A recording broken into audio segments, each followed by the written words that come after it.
Welcome to New York Truck Stop Video, the voice of small business in New York, presented by NewYorkTruckStop.com and the Law Office of Arthur Miller. I'm Zach Miller. And the process of elimination, I'm Arthur Miller. Thanks for joining us. It's here in New York. It's Tuesday, the 28th of April, day whatever number of dealing with coronavirus. And quite an amazing, thank God in the New York area, the number of hospital admissions is going down, the number of deaths is going down, but there's still a lot of talk and a lot of worrying about when will businesses reopen and social distancing and the like. And the New York City Council decided to get busy. And what they did is they went full in or full on for pandemic politics. So it's mind-boggling. We wanted to talk about some of those things, but there's some bills that are before the city council. There's some talk about closing the streets and pressure on the mayor. We'll talk about those things. But the most amazing thing is the world has changed. You have a lot of the same issues that you had before. Business owners that have been closed are wondering if they're going to be able to reopen, if they're going to get their usual customers back. Employees that were laid off are wondering if their jobs are going to open. And if those jobs are going to open, will it be profitable to open? How many workers will they need? Will they survive? I mean, there's just a lot of open-ended questions. So what does the New York City Council do? They come up with a couple of great bills, Zach. Why don't you give this? Right. So the agenda at the City Council now. So these are some of the bills that are going to be discussed in front of the City Council. One of them is it's called Intro 1918, and this is for, and I apologize for reading it, but I want to make sure the facts are straight. Large employers deemed as essential to pay premiums to certain essential non-salaried workers. Employers with more than 100 employees would pay hourly workers $30 for a shift under 4 hours, $60 for a shift of 4 to 8 hours, and $75 for any shift over 8 hours. This obligation would end when the state of emergency is lifted. That's the first one. The second. Okay, so wait a minute. You want to go with this first? Go ahead. So that first one, they're talking about for some businesses to reopen, that they have to pay their workers X dollars an hour, and basically raise the salary on top of current. So it would be a $40 to $75 an hour bonus per shift for a lot of these workers. So just, as for example, this would mean something like a grocery store might have to pay something like that for the people who are working extremely hard to stock the shelves. No one's denying that at all. The issue is that although the stores are still open and still seemingly busy, it doesn't mean that the profits have gone up exponentially to the point where this is something that is affordable for the business. And that's really the concern. The concern is that, hold on a second, we're doing everything we can to stay open during this pandemic, to provide for our communities and for New Yorkers. And we understand that all essential workers are putting themselves on the front line, and we respect that. But the city's plan can't be to then impose another unfunded mandate on the business. The business is going to need some help from the city council or from the state to cover this, and to just say, well, they're open, so they must be making a fortune, so clearly they could afford this. That's not how it works. And then in terms of the 100 employees, there's no clarification there. So we don't know if that means 100 employees for the whole company or just 100 employees based in the United States. And for, certainly we talk about trucking companies that have operations all across the state or in multiple states. They might not have that many New York City based employees, but their overall company would be over 100. Does that affect them? What about a chain of supermarkets? Maybe you have, 3 supermarkets in New York City, and maybe you have 1 in New Jersey, and your total employees could get to over 100, but they're not all in New York City. do you have to pay then? I mean, there's no help. There's no clarification. It's just another thing that businesses have to deal with that they can't really afford to deal with. And I suppose none of those provisions would relate to the gig workers. So if a firm like Instacart or DoorDash, Grubhub, even Amazon, that may, under the umbrella of whatever company, have many hundreds of people working for them, and then the companies say, "Oh, they're just independent contractors." So I assume that they're not being covered for the hazard pay here. Would that be correct? That would be correct, but the city council does want to make changes to that. Now, they don't have the authority to do it. That has to come from the state. So Right. one of these bills is not really a bill. It's a resolution to force the state to take up this independent contractor type of legislation, which is something you have to keep an eye on, but it's not something to worry about in the near future.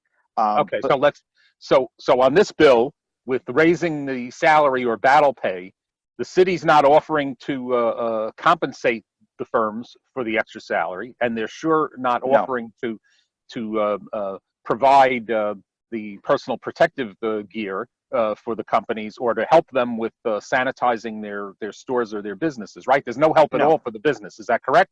That's correct. As okay, of in this current version, no.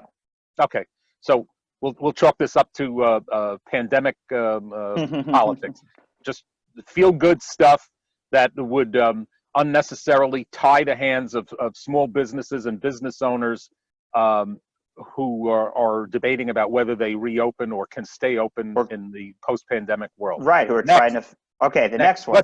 What's the next landmark item here? The next one is Intro 1923, which will prohibit businesses deemed as essential from firing, furloughing, or reducing the hours of employees unless they fail to perform job duties or their conduct is, quote unquote, demonstrably and materially harmful to the employer's interests.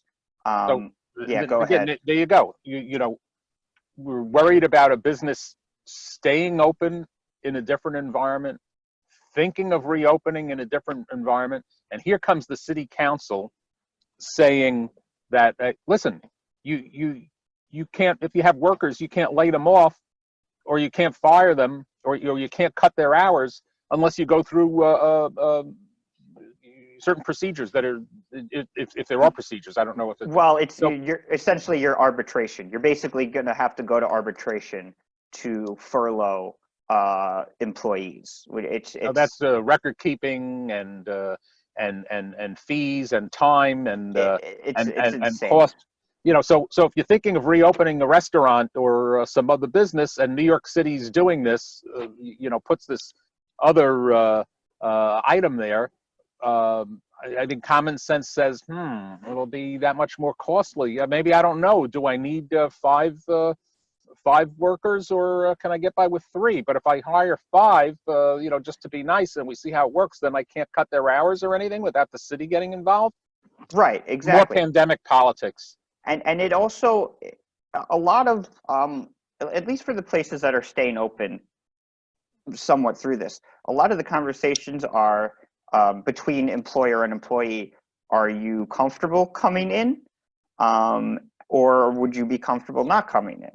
And there are people who they want to come in and work, and there are other people who said, you know what, I'll just take the unemployment for a month or 2 months, whatever it is. And these are conversations between employer and employee that happen in, you know, every company, and that should be that there's no reason for the city to get involved in this sort of thing.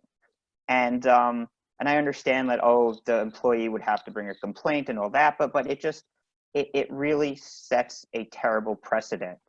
And I mean, I think pandemic politics is a perfect way to say it, but what I can't understand is why are you handicapping employers in this critical juncture? It doesn't make any sense. No, I mean, that gets back to the thing, you know, as I said earlier, it is a different world. You've got many who now are many businesses that are shuttered that don't know if they're going to reopen. Yeah. You have many places where where workers are now working from home, so we don't know if they're coming back. So particularly in Manhattan, where there's a lot more office type environments and things like that. If many of those people aren't going to come back, the businesses that serve them, the local restaurants, the local stores, the local cleaners, the local shoe repair, the specialty stores, Yeah. so it may be less inclined to come back. I mean, in fact, there was an interesting article in Cranes today, and I don't have the number, but there's another issue is that the city makes so much money on commuter taxes, Mm-hmm. for non-residents coming in and out of New York City, and it'll now work into the equation that people may say, or businesses may say, you know what, if you can work from home 4 days a week or something like that, do it. So if they're not going to come back, and then you've got the person who had the restaurant, let's say right in the commercial area, that is worried that maybe 30% of their clientele isn't going to come back. How do you figure out the numbers of whether it's worthwhile to open? At the same time, the city council saying, listen, you can't hire and fire people without freedom, or you've got to pay them more without freedom. It's like that.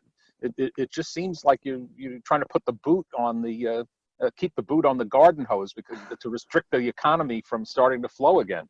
It really is a new low for this city council. The city council that has been vehemently anti-commerce for some time, and it sort of boggles the mind that they would take up this sort of legislation under the guise of COVID-19 relief, mind you. That's the whole package. This is for COVID-19 relief. It's like, what are you talking about? This helps nobody. This helps nobody except for you saying to your Twitter followers what a fantastic progressive you are. You're doing nothing to help this city. You're doing nothing to rebuild the economy. You're basically telling people, just stay away. If you Right. closed, stay closed. There's no reason for you to reopen. Not here. Maybe you want to try your luck in another city, in another state, but New York is not open for business. That's for damn sure. And that's my my spoof on the Daily News. The famous headline would be City Council to New York: "Stay dead, keep the streets empty, don't come back." It's true. How else is a small business owner supposed to, a small or mid-sized business owner supposed to react to something like this? There's just no other way. There's no help. There's never any help. And that's also related to that. Yes, we're talking about tying the hands of business owners, but it's almost like there's this huge faction that wants to keep the streets empty. That just has this vision, and I think they're sort of fighting the last battle. You still have advocates for congestion pricing. You still have people talking about how we need the streets closed, which there was also an intro in the city council, which Corey Johnson was pushing, and Mayor de Blasio had tried total street closures. Didn't really work out well. First, it's really not needed. The data is not there, and in other words, that the streets are needed for social distancing, and then you got Corey Johnson and some on the council pushing the street closing bill, which was pushed by all of these transportation quote unquote advocates, and it's like they want to lock in streets being closed. We've argued, and so have others, but if you're going to close some, it should be on an as-needed basis, and it should be closed to through traffic, so local deliveries can get through, and first responders can get through, but also the residents can get in and out. In other words, if you live in that area and you work crazy hours, or you need your car for whatever reason, you better be able to go and not have to worry about parking a block or two away just because they want to keep the street open for cyclists and pedestrians. And let me add this too: those who keep saying that we need the government to keep those streets open for cyclists and pedestrians, whatever happened with telling people to be grown-ups? Make sure you have your own distance. You don't need to legislate that. And in fact, we already have adequate laws on the books. And I'll tell you, I've complained about this before. I'm a cyclist. The number of delivery bicycles and other things on the sidewalks, going the wrong way in the bike lanes, going the wrong way on the streets where there are bike lanes, things like that. When you have people coming at you in the wrong direction, that's the opposite of social distancing. So we already have laws on the books that would enforce that. Why isn't an issue being made of that? Instead, it's like, let's get rid of the cars and trucks. Yeah. We need to lock in the social distancing. And in fact, we posted some pictures on our site. I mean, I look, you got these delivery scooters that are left on the sidewalk. You got the sidewalk vendors that are there. You've got all these other things. Sometimes there's garbage left there too, but these things, waiting for pickup. But that's part of the way New York is. If you're so worried about the social distancing, stay home or wear adequate protection.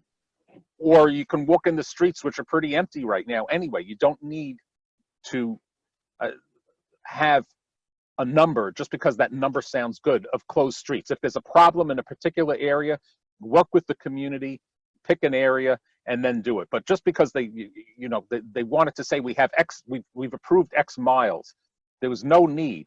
And another thing that bothers me as a resident and someone who bikes and walks and drives and lives and spends money here in New York City, I resent the notion that the decisions about where these things made should be coming from City Hall and the city agencies. There's not enough outreach to communities. And in fact, communities in New York have been disregarded and blown by the way over time. And the community board structure has been weakened.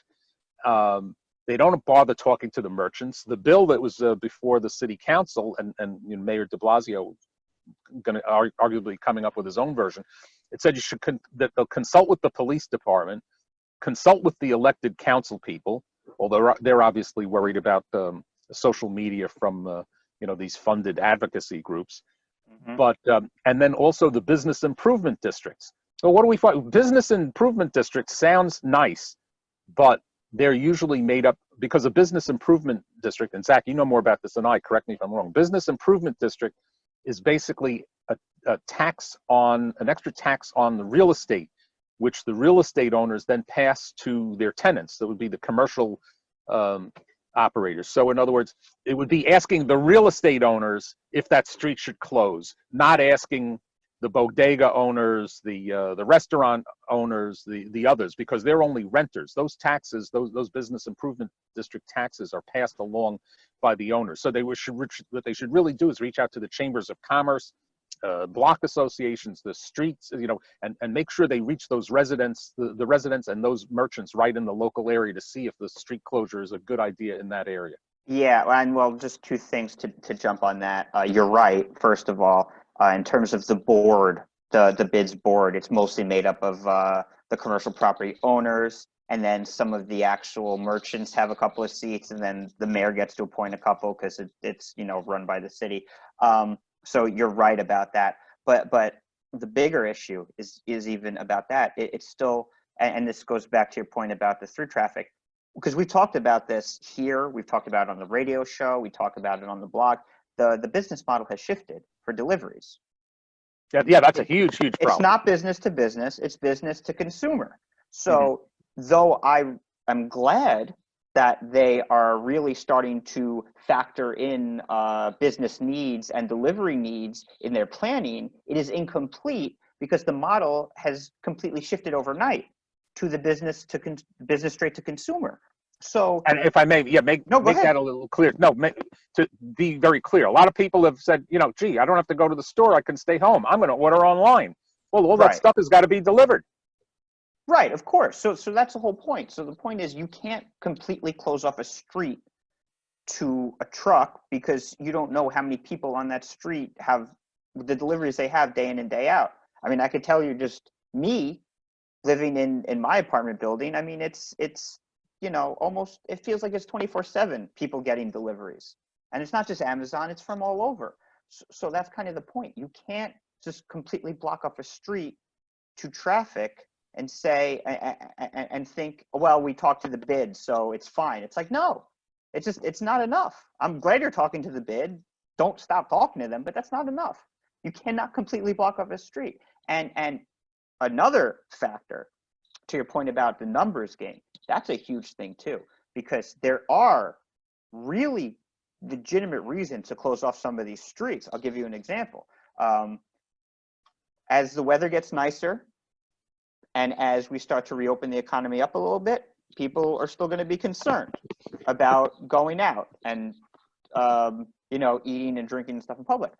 A lot of people will be more comfortable given more space and given more outdoor space. So there's logic for a lot of these, sort of commercial strips in residential areas that have a lot of bars and restaurants. I could tell you where I live, Austin Street would be a perfect one, to close the streets to traffic, not so that, cyclists can have more room, so that the businesses can extend themselves out, so people can come and patronize these businesses and eat and drink and feel comfortable doing it. And that's something that's very much needed for the hospitality industry. Certainly it has to be done in the right place where there's a lot of them. You can't just close up the streets because one restaurant, but that's something that the city needs to look to do. And for if I the may, businesses. Yeah, go ahead. well, I was going to say, and my understanding, take the the cafes where they do the the outdoor extension. I think those have to be approved, actually voted on by the community boards. I think. You are correct. There are some bills So, to temporarily freeze that. Right. For So, that but reason. here's the thing. They purposely, with respect to putting in bike lanes, they don't let the community board have a yes or no say on where the bike lanes should go. With the closure of the streets, the intro that they were talking about, the 1933, it basically said that they'll do it in the city DOT will decide which streets in consultation with the community board. That doesn't mean the community board has the final say of what goes on within its community. And Right. And again, this is reflective of the huge trend, of which I think part of the coronavirus problems we're in now is that this top-down management from City Hall, without regard to what the communities say or want in their communities, have led us to a place where we've had closed hospitals, overly dense zoning and construction, loss of mom and pop stores, loss of other shopping, loss of parking, creation of more congestion, all of these things, and also, of course, overcrowded schools and and all sorts of problems like this. And you got the same right, homelessness, all of these things, the same people, the same arguments that led us to where we are now are trying to convince the city council and city hall that we need to do more of the same. Well, that's the classic definition of insanity. So, I really think people have to, start looking at this carefully. Nothing happens in a vacuum. And in fact, the mayor de Blasio is talking about creating these task forces, and granted the proof, remains to be seen about who's going to be on it. But they were talking about some of the big real estate developers and other things. It's like, forgive me, you already made decisions that ruined this city. Why would you to let these folks have too much say again without being able to, at least make sure that other voices are heard and have the ability to have reasonable input into these discussions are included. No, absolutely. Absolutely. And it is frustrating to see that. Not again, like they're right to sort of to look at the hospitalization rates and the infection rates, and to slowly open up and to start with upstate. All that makes sense. Completely agree with that.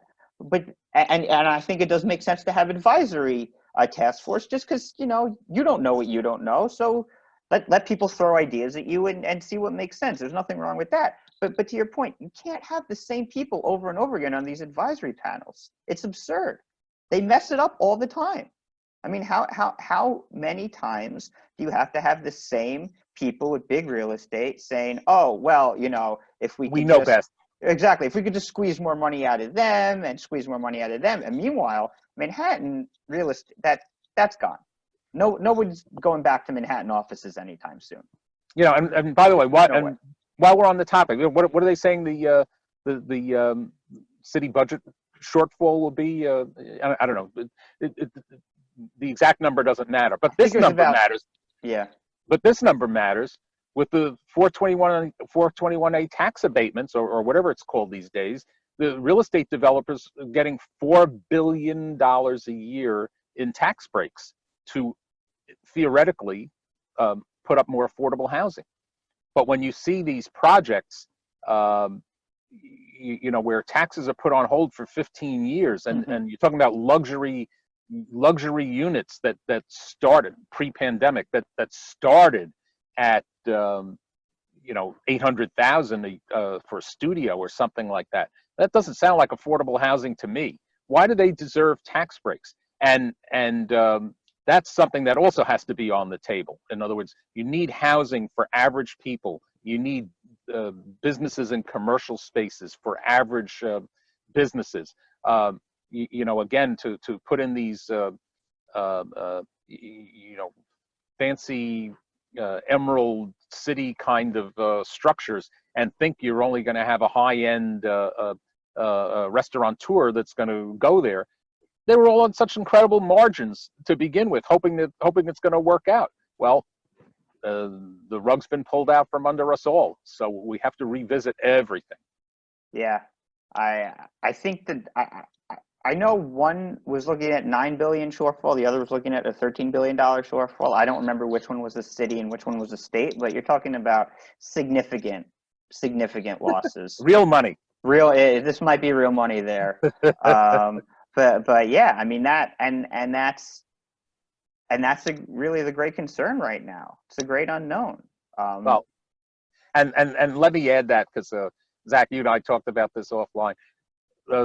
We haven't really seen it yet, but we do have to worry, and everybody has to worry about trying to nickel and dime everybody to make up that revenue, because they're gonna say, oh, we need a sales tax hold to get the economy, to get people spending again, and we're going to need this break and cut the real estate taxes and this and that. But if anybody thinks, oh, let's squeeze more parking ticket money out of the trucking companies, and we're going to add more tolls with congestion pricing, and we're going to increase tolls, and we're going to we're going to increase yet again violation fees. They're going to be nickel and diming everyone to death. And the package when we're worried about them coming back, well, that's a huge thing. That's another one we just heard today. We'll do a whole show about that. But yeah, just like, oh yeah, we could put a $3 surcharge on all packages. I'm like, the nickel and dime thing really is a great point. It really is. And that's again, a topic for another whole area. That is but a topic everyone for must beware. Everybody, really, you have to. That's why we've said this on our radio show. It's very important to be involved with the associations, to read your local news, get your news from more than one source, because there's a lot of big money that advocates for things, and especially these days, with the venture capital and others that are looking to try to sell you stuff. And sell you on policies that benefit their businesses. They're not necessarily straightforward. So, when they flood the newspapers and social media with all these different groups advocating one thing or another, be very cautious. Check them out before you just say, oh, that sounds right. So, yeah. And I mean, and that's at least the advantage there is at least the stuff is out there. This city council stuff wasn't even out there. They just like, oh, where did this come from? I mean, exactly. So it comes from all angles, unfortunately. But yeah, like you say, be vigilant. Get your sources get your information from multiple different sources, and definitely use us as a resource. That's for sure. Absolutely. You could give us a call, 718-997-0641. You can send an email, Zach, Z-A-C-H, at newyorktruckstop.com, Arthur at newyorktruckstop.com. We'd love to hear from you, your ideas, your suggestions, anything you'd like us to look into for you. We're certainly happy to do that. And definitely make sure to listen to our show Saturdays at 1 p.m. on AM 970, The Answer, and AM 570, The Mission. Thank you for joining us. Be well, be safe. Stay safe out there. We'll see you next time.